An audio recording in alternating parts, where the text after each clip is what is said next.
So, guys, the sad news we are getting this morning is that Malami Tinubu, as a matter of fact, has actually concluded plans to, sentence Mazi Nnamdi Kanu to death or probably life imprisonment. And this information was reviewed by Omoyele Sowore. I'm going to show you what he said today.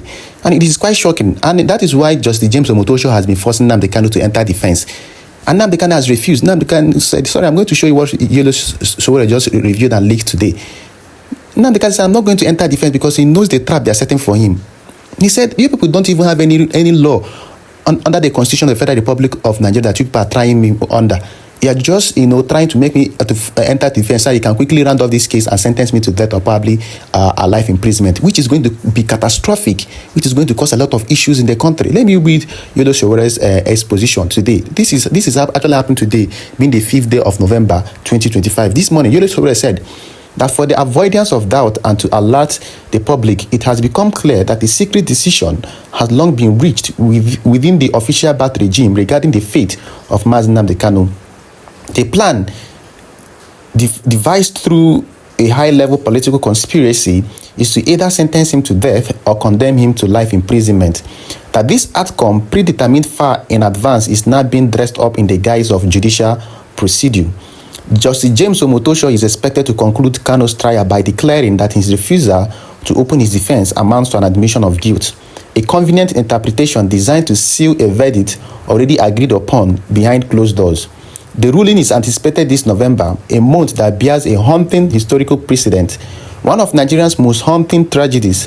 It was in November 1995 that the military tribunal of General Sani Abacha sentenced Ken Saro-Wiwa and eight other Ogoni activists to death, a sentence carried out with ruthless precision. Today, 3 decades later, Nigeria appears to be standing at the same moral crossroads. Only the year has changed. This is 2025, not 1995, but the machinery of repression grinds on. The trial of Nnamdi Kanu has ceased to be about justice.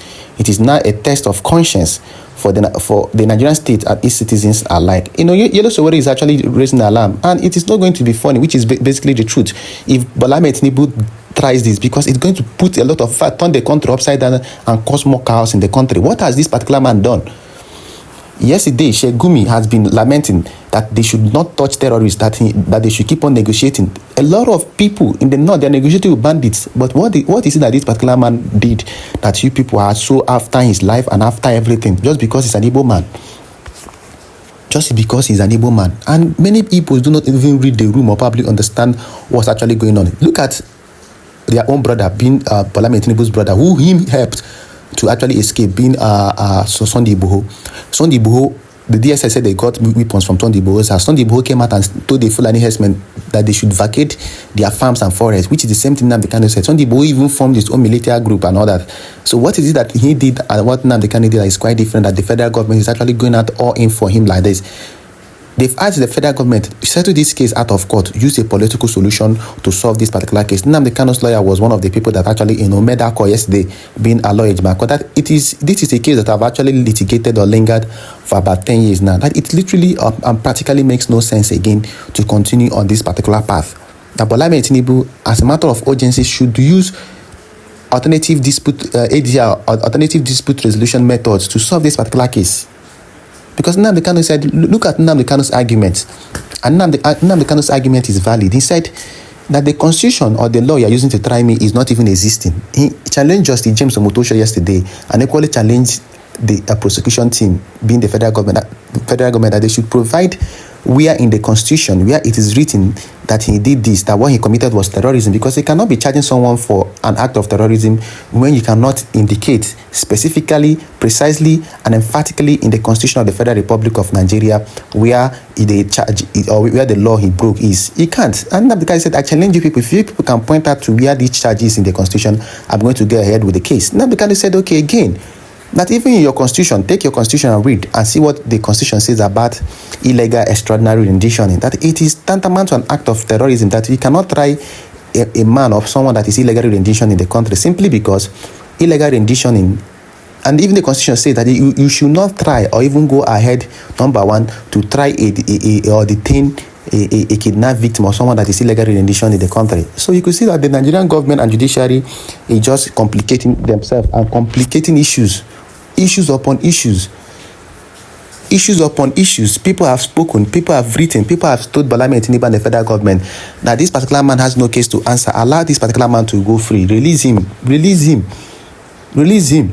You people are busy releasing people that we are caught with weapons, people with that we are caught in acts of terrorism. Yeah, you call them repentant Boko Haram terrorists. But Nnamdi Kanu, was not caught with any weapon of terrorism, which is one of the arguments he's raising, which is why he said that there's no law that the Nigerian government is actually charging him for, because the Nigerian Terrorism and Act, or probably the Terrorism Prevention Act, state that unless the person is found with, number one, arms or probably weapons of terrorism, that's the only time you can charge the person. That if someone is making statements online, it could be just be said, you can actually charge the person for actually making statements and all that, but you cannot charge the person for committing terrorism. It's not, the person did not in person, as a matter of fact, bomb police stations or even unalive people, or even you did not for once find any equipment of terrorism on him. So it has become clear that that particular terrorism that they're charging him for is not existing. That's why Nnamdi Kanu said, I'm not going to, enter this particular case with you people unless you prove these things beyond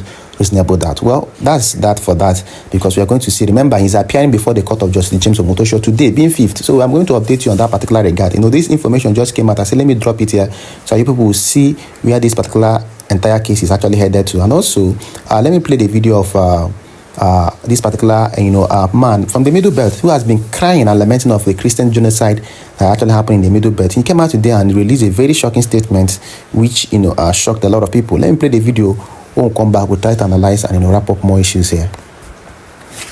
The terrorists had what Trump has said, and they are doing their best kill as more people before the arrival of US soldiers. So I'm making this video to tell the whole world, please pray for us. Christian, your prayers is more than AK-47. It's more than rocket launcher. It will destroy and destabilize evil networking in the dark world. And that is what I'm doing right here in the office this night.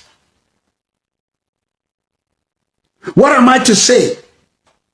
Thank you, equipping the persecuted. Joa Saul, you send money to me. God bless you. God protect you. Thank you for standing for Nigerians, citizens that are being persecuted. Let the power of Jesus Christ rest upon your life and your family.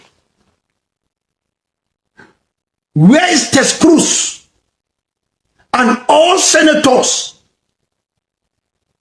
that you saw the materials that I sent to draw your attention what is happening in Nigeria? God bless you.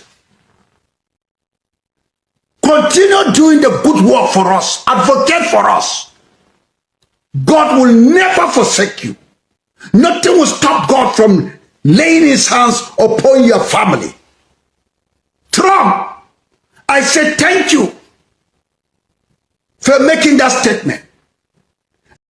So before I do some commentaries on this, please, if this is your first time I come across my videos and you enjoy what we do here, you enjoy the discussions we have here, like I said, it will not cost you anything to like this particular video. Please just like and type freedom for Mazi Nnamdi Kanu and equally drop your comments with respect to everything we did there. So do well to like. If you've not followed or subscribed to our channel, do well to subscribe and equally click on the notification button so I get notified whenever I drop videos and important updates like this. Now, let's do some commentaries. If you listen to what that particular person said, or that particular pastor, he was the one that single-handedly drew the attention of the United States of America to what's actually going on. And ever since that the United States president and congressmen have made that particular statement threatening Islamic terrorists in the country, the Nigerian government have started acting up. Yesterday, Malami Tinubu declared state of emergency on security agencies or institutions who have the country. He started, making plans to appoint ambassadors. Apart from that, the Nigerian military and security personnel have been updating us on how they are rescuing people and all that, to tell you that insecurity that is persisting in the country is an intentional act that has been allowed to persist and continue. But now, it is no longer, a business as usual. Because any single life of Christians that have been lost or probably persecuted in the Middle Belt will get the attention of the world, and the United States will act. So the Nigerian government now has been placed on their toes. Enough of all this rascality. It only took the attention of the US before the Nigerian government became proactive. Every now and then when you come online, you see how many Christian communities sacked, how many Christians kidnapped or unalived. It became a normal news that people no longer even think deep that these are people being killed or persecuted. Even the Nigerian presidency sometimes don't even react or release statements when people are killed in the country again, because they themselves are so naive and incompetent and useless that they are now used to it, so they just pass. If such kind of nonsense is actually happening in a developed country or in a well-governed country, even if it's one life, it becomes a state of emergency. But in Nigeria, Tinubu don't care. His only interest is in recruiting governors to come and join his APC bandwagon to win the 2027 presidential election. That is the only thing Malami Tinubu wants. That's the only thing he wants. But thank you for actually creating this particular awareness, this particular pastor. In fact, he's better than most of all the GOs that have kept short in the face of persecution just because they don't want to, get the attention of the government and all that. They kept short. Adeboye and Co. We mentioned their names here. There are plenty. Other the GOs, what they need is just your tithes. But they cannot speak up, even in the face of persecution of their own faith people, being the Christians. Well, that's all we have for you guys. Please, if this is your first time I come across my video, drop your comments respectfully with all we just said. I'll see you guys later.